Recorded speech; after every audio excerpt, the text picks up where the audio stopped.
The journey to fluency. Once upon a time, there was a young woman named Mia who dreamed of speaking English fluently. She had always admired how effortlessly others communicated in English, and she wanted to be just like them.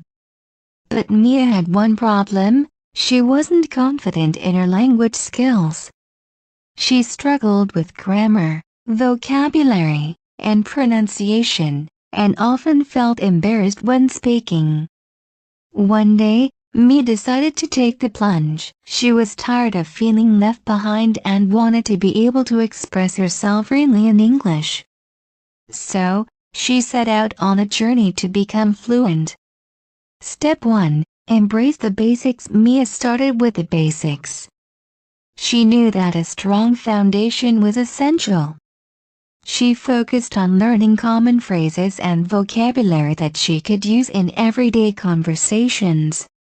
Mia made a habit of learning a few new words every day and used them in sentences to practice. She also revisited grammar rules to understand sentence structures better. She realized that fluency wasn't just about knowing a lot of words, but also about knowing how to use them correctly. She spent time practicing verb tenses, prepositions, and articles, even if it felt tedious at times. Slowly, the pieces began to fall into place. Step 2. Practice. Practice. Practice. Mia knew that the only way to truly improve was by practicing consistently. She began watching English movies and TV shows with subtitles to improve her listening skills. At first, she struggled to understand everything, but with time, she started picking up new expressions and accents. She even began repeating phrases she heard on screen, mimicking the pronunciation and rhythm. Mia also joined language exchange groups online. She found people who were learning her native language and, in return, they helped her with English. The more she spoke, the more comfortable she became. It wasn't perfect, but it didn't matter. Mia learned that making mistakes was part of the process. Step 3. Immerse yourself in English. As Mia's confidence grew, she immersed herself further in the language. She changed the language settings on her phone, social media accounts, and even her favorite apps to English. She started reading books, newspapers, and blogs in English. At first, she had to look up words constantly, but over time, her vocabulary expanded, and reading became easier. Mia also kept a journal in English. Writing about her day in English helped her practice sentence structure and vocabulary. She would often write short stories or reflections, which allowed her to express herself more creatively.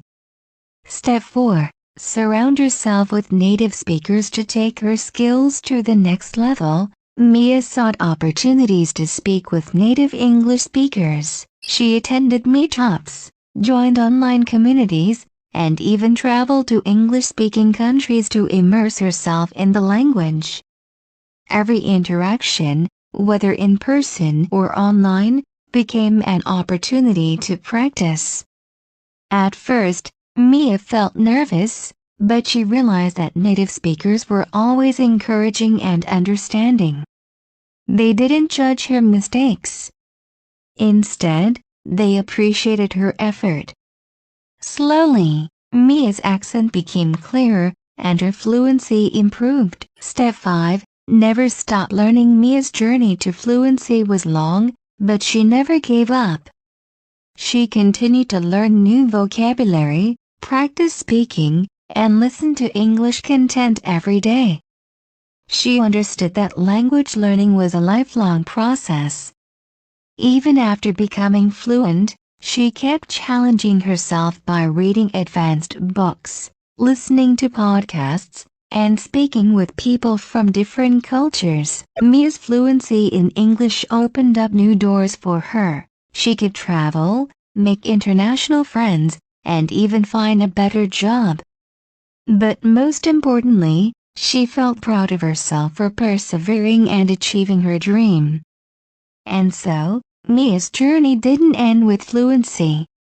It was just the beginning of a new chapter in her life, where English became a tool for connection, growth, and endless possibilities. Moral of this story: becoming fluent in English is a journey that requires patience, practice, and perseverance.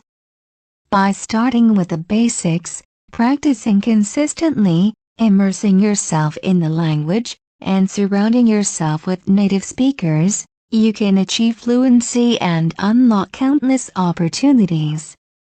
Never stop learning, and embrace the process with confidence. The hidden door of the library. In an old and quiet library, a student named Sarah was searching for books for her class assignment. The library was always silent, with the smell of old pages and the weight of history in the air. Sarah loved the peace of the library. But today, something felt different. One day, while searching for a book called Whispers of the Forgotten, Sarah noticed a strange book on the shelf. When she tried to pull it out, the book didn't move. Instead, it triggered a hidden door to open. Sarah's heart raced with excitement and curiosity. She decided to step through the door and see what was on the other side. The door led to a narrow staircase going down into a secret underground room. Sarah carefully walked down the stair and entered the room. The walls were covered in strange symbols, and there were glowing books placed around the room. Everything felt mysterious, as if the room had been waiting for someone to discover it. Sarah was drawn to one book that stood out from the rest. It was called The Knowledge of Fear. As soon as she opened the book, the room began to shake, and a bright light filled the space. In the light, Sarah saw a shadowy figure appear, a figure that looked like an ancient protector. The figure spoke to her, saying, "You have entered this secret place, and now you must face the knowledge hidden here." The protector explained that this knowledge had been kept secret by an ancient group of scholars. This knowledge was so powerful that if it fell into the wrong hands, it could destroy the world. Sarah asked, "Should I take this?"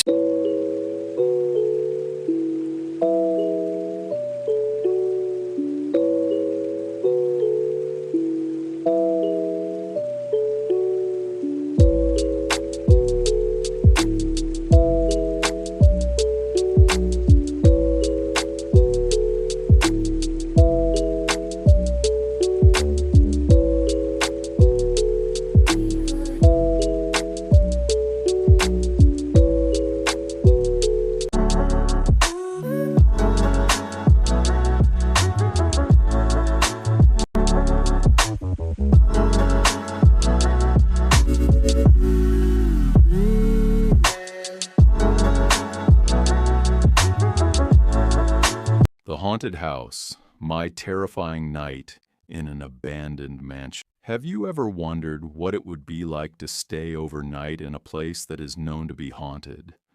What if I told you that I did just that? This is the terrifying true story of how I spent one night in an abandoned mansion, a place that was said to be haunted by the spirits of those who lived there long ago. It all started when I heard about the mansion on the outskirts of town. It was an old, dilapidated house with a dark history. People said strange things happened there. Some claimed to have seen flickering lights in the windows. Others swore they heard whispers when there was no one around. But for me, it was an opportunity I couldn't resist. I decided to spend a night there, hoping to uncover the truth. The night began calmly enough. I walked through the rusted gates of the mansion and was greeted by the sound of the wind howling through the trees. The house was massive, its once beautiful structure now decaying. The walls were cracked and the windows were covered in layers of dust, but I could still feel the eerie presence of something watching. I set up my camera, ready to document every moment. I started to explore the house, hearing nothing but my own footsteps echoing through the empty halls. But then, I heard something strange. A door creaked open on its own, and as I turned the corner, I saw a shadow flicker across the hallway. I thought it was just my imagination, until the door slammed shut behind me. I tried to stay calm, but my heart was racing. I decided to explore further, hoping to get some footage of whatever was in the house. The further I went into the mansion, the colder it became. The temperature seemed to drop, and an unsettling feeling crept over me. Suddenly, I heard footsteps behind me, soft but unmistakable. I turned around, but no one was there. I quickly made my way to the main staircase, my camera trembling in my hands. As I ascended, I saw something that made my blood run cold. A figure standing at the top of the stairs, dressed in old-fashioned clothes, staring down at me. I couldn't make out any details, but the feeling of being watched was overwhelming. I wanted to leave. I wanted to run, but my legs wouldn't move. I froze, my eyes locked on the figure. But just as quickly as it appeared, the figure vanished. I bolted down the stairs, but as I reached the front door, I heard a voice, soft and distant, whispering my name. The door slammed shut before I could open it, trapping me inside. Panicked, I searched for another exit, but it felt as though the house itself was closing in on me. The whispers grew louder, and the shadows seemed to move on their own. I had no choice but to face whatever was in that house. I finally managed to escape, but the entire night felt like a blur. I couldn't stop shaking, and the images of what I saw in that mansion haunted me for days. Even now, I don't know what I experienced that night, whether it was real or just my mind playing tricks on me. All I know is that the mansion is still out there, waiting for someone else to uncover its secrets. To this day, I can't shake the feeling that something followed me home that night. Sometimes, when I'm alone in my room, I hear faint whispers, just like the ones I heard in the mansion. But when I look around, there's never anyone there. When I finally escaped the mansion, my hands were trembling. I kept telling myself that everything I saw and heard was just my imagination. But deep inside, I knew something had followed me. I thought it was over, but the real horror had just begun. Strange events begin. The next night, I was in my room editing the footage I had recorded in the mansion. Everything seemed normal at first, but as I watched closely, my blood ran cold. In the video, while I was walking inside the mansion, a dark shadow moved behind me. It was faint but definitely there. And when I climbed the stairs, the shadow moved closer. I hadn't seen anything at that moment, but the camera had captured it. A chill ran down my spine. Was someone there with me? I tried to convince myself that it was just a trick of the light or a glitch in the video. But then, my window suddenly shook on its own. Before I could react, I heard a whisper behind me, the same voice I heard in the mansion. "You came back?" My body froze. My heart pounded. I slowly turned around, but there was nothing there. That night I had a terrifying dream. I found myself back inside the mansion, but this time everything looked different. The walls were new, chandeliers were glowing, and in the hallway stood a woman dressed in white. Her hair was messy, and her eyes glowed in the darkness. She slowly walked towards me, her steps echoing through the empty halls. I backed away, but suddenly she screamed, "This place is not for you!" Leave now. This video helpful, hit the like button, share it with your friends, and don't forget to subscribe for more English learning tips. See you in the next video.